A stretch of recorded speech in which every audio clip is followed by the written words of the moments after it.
বাংলাদেশের সুদর্শন পুরুষ। আমি ফেসবুকে ঢুকলেই শুধু এই বাটপারে দেখি। এই বাটপারে আগে কি কি করছিল, এই আজকে কয়েকদিন আগে ওনার কয়েকটা ভিডিও দেখলাম, পুরো ফালতু সুদা ভিডিওই করতেছে।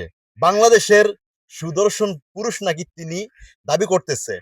আর বাংলাদেশের মধ্যে অনেক হকার সাংবাদিক আছে, কিংবা হলুদ সাংবাদিক আছে, সবাই দেখতেছে ওনাকে নিয়ে প্রশংসায় মানে পুরা ভেসে উঠছে আর কি।